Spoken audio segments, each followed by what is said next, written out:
เดินได้พี่น้องบริพ่อหน้าพ่อตากันลายมือพี่น้องสบายดีพี่น้องทักทายสบายดีพี่น้อง FC ทุกคนสบายดี FC เก่าและ FC ใหม่ผู้ที่เข้ามาเบิ่งคลิปเฮาพี่น้องสบายดีกับบรรยากาศยามแรงๆช่วงนี้เป็นเวลา4 โมงวันยังว่ามันพุธกระดาวบวพิษเด้ผมบริสูเบิ่งมือเบิ่งวันนะวันนี้วันที่10 เดือน 12พี่น้องมานี่สิมาจัดตัวนี้เลยมานี่สิบินลมลม8พี่น้องแต่ว่าลมมันบ่แห้งนะว้าวเขาก็เที่ยวขึ้นเที่ยวตกนะแต่เขาสิลองมาเบิ่งวันนี้เขามาดูดน้ำใส่ข้าวนะเพราะว่าน้ำอันนี้น้ำมันบกไวมันเป็นดินบึงนะดินต้มนะพี่น้องใส่หางคือเก่าหางตัวเก่านี่แหละหางยังบ่ได้ใหม่นะพี่น้องเอ้ยแล้วก็สิเอาใบใหญ่ขึ้นบินเนี่ยมันนี่สิดันแจ้งน้องเบิ่งจังมันสิเป็นจังไดที่ว่ามันสิตกยังบ่ช่วงยังบ่แจ้งบ่จังเดี๋ยวลุยเลยพี่น้องว่าตัวนี้จะเป็นแมต40ปีมันนี่กลางนี่แมต50ปีกลูกนี่60 เซนไปทำเลยได้นี่มันจะขึ้นเลยได้เคลียร์หางก่อนพี่น้อง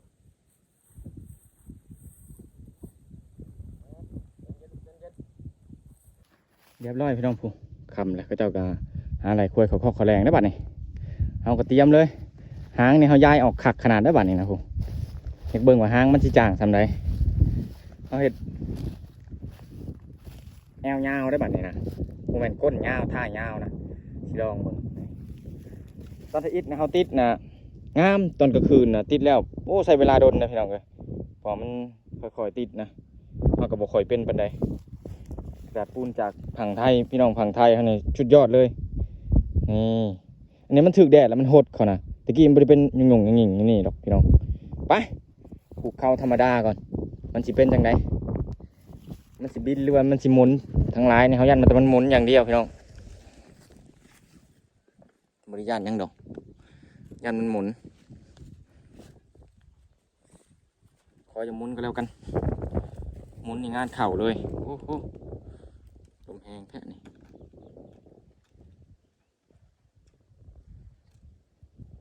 เอาใบใหญ่มาได้ไหมนี่ลมแห้งตัวในหลุมจะขึ้นไปกับบุคูคือกันจะสิเป็นจังได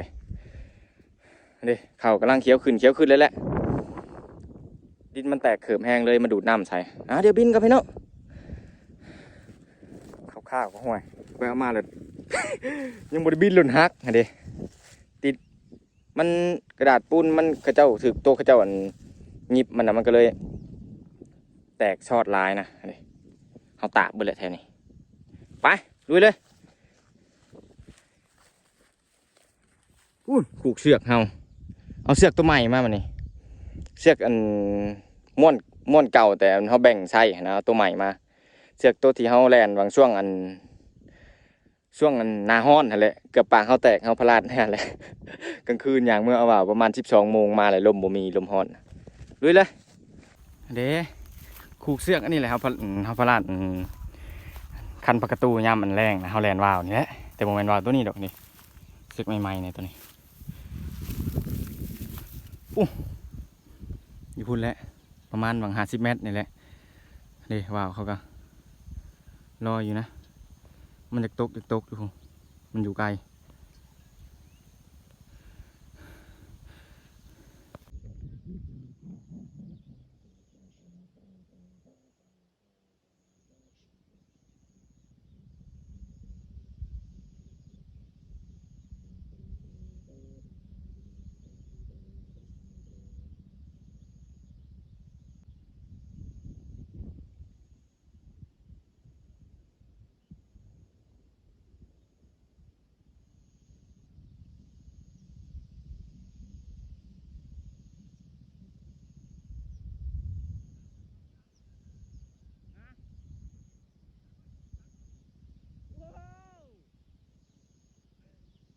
10,000 50มึงขายเลย50มึงขายเลย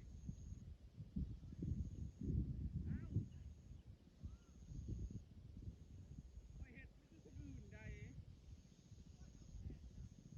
บอกนะ200,000นะอยากได้100,000เดียวนะ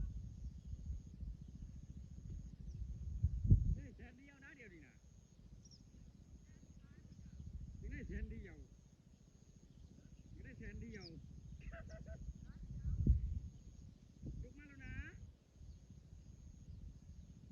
ใจบ่แหละหัวใจเลยอย่าเว้าใจบ่เอามาแม่ฮะแล้วมันมาก็ต้องคล้องไปเลยเนาะโอ้บุคานเลยเนี่ยบุคานเนี่ยฮะ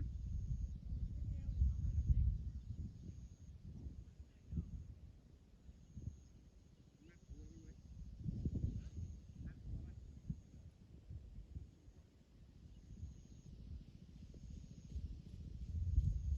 จวดเลยบาดนี้มาได้ไสฮะบ่นักบาดนี้มันเงยหัวบ่จะขึ้น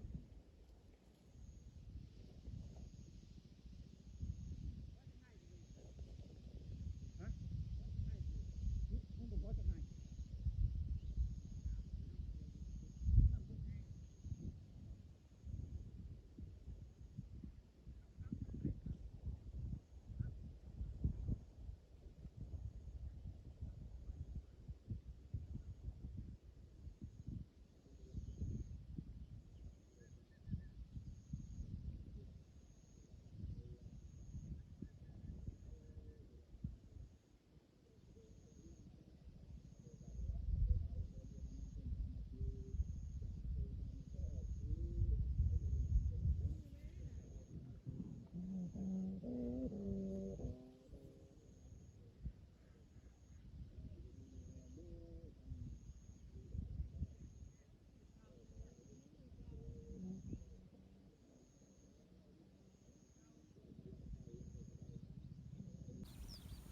โอ้ย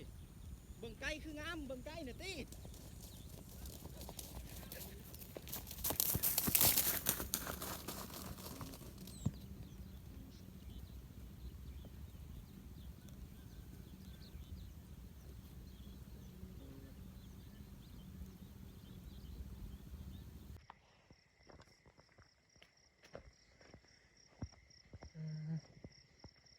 ร่มข่อยอะไรพี่น้องเอ้ย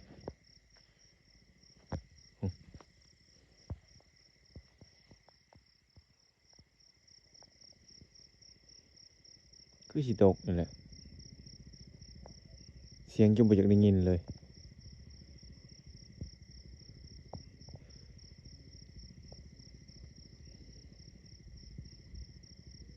บ่จูบเลยเด้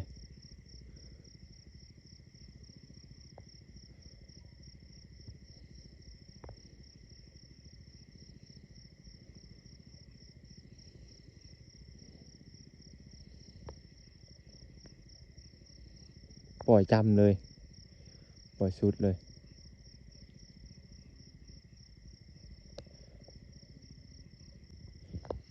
ตั้งไฟติดไว้เอาไฟตังมุงเพราะว่าน้ำหมอกมันจะตกแห้งนะถ้าว่ามีลมนี่มันน่าจะบ่ตกหรือเปล่าเพราะว่าเบิ่งในแอปน่ะลม7นะช่วง4 โมงน่าจะตกนั่นแหละเด้ติดไฟไว้นะฮะมันสิหนาวๆหน่อยหนึ่งเลยเอารถมา2 คันคันหนึ่งแก่น้ำแก้เครื่องเขาน้ำมันหลายอย่างเลยบรรยากาศนี่โคตรได้เลยพี่น้อง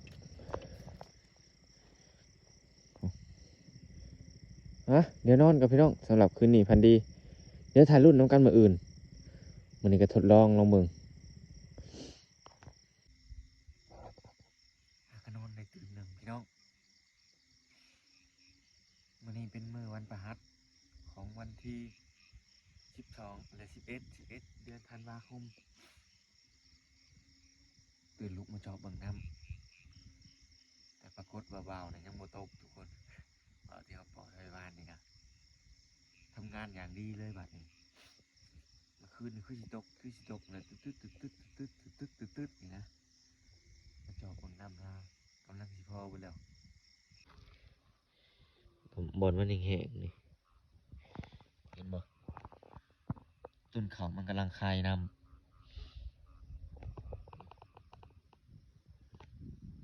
มันมีน้ำอยู่ในใบเขามันนะน้ำหมอกเลยตกบ่แห้งมันแต่ว่าต้นเขาเนี่ยมันดูดกินอันนั้นเลยดูดกินน้ำแล้วมันก็คายนะแต่มีพ้นในน้อยหนึ่งมันนี่ยิบเห็นบ่มาตัวนี้มันขับธนูดีเลยมันคืนนี่ตึดเบิ่งในแอปนะโบเป็นตะเลืองนะแอปนี่โบคงที่แต่ว่ามีความสามารถใกล้เคียงเอ้าโอ้หมาอันน่ะบ่ได้มือเด้อพี่อ้ายพอดีมันมานอนเผาเขาฮะเขาเคยให้ข่าวมันพี่น้องมาอยู่ตัวแม่นั่นนะบ่มือตามมันเลยฮะมานอนนี่ปรากฏว่าตึงนะบัดนี้นะพวก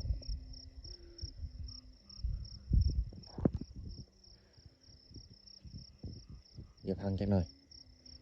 เขาเข่งสโนว์ขึ้นช่วงเขาแดนบางคำนะเข่งขึ้นร้ายนะเสียงมันดังบ่ย่านได้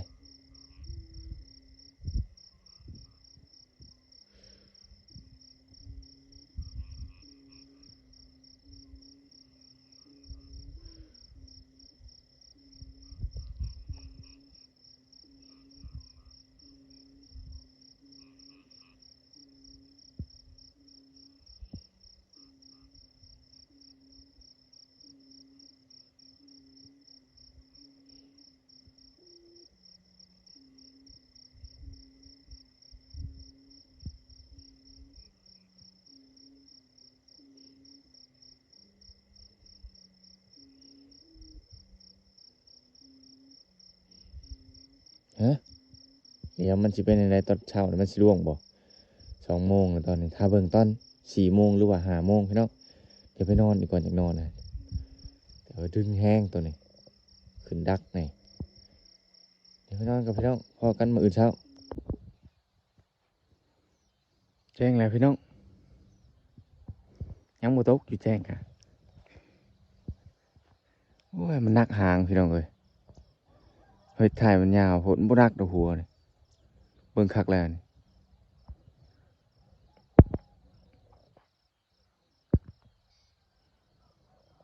ลมจากเบิดแหละ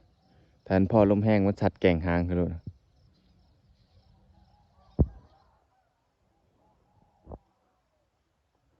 เห็นบอกกระดึบถึกลมแห้งกระดึบขึ้นบ่ได้จูบพออะไรดอก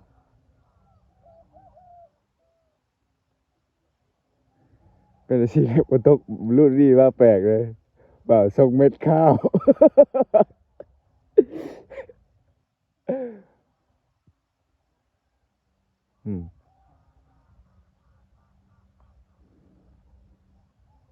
จิตเป็นคนเมาเหล้าแต่มันคือเม็ดข้าวเลยนั่นตัวนี้แอวก็ยาวๆจ่อยสูงโอ้เด้น้ำก็ยังบ่เต็มพี่น้องเอ้ยแต่ว่าข้าวนี่ยาวหลายแล้ว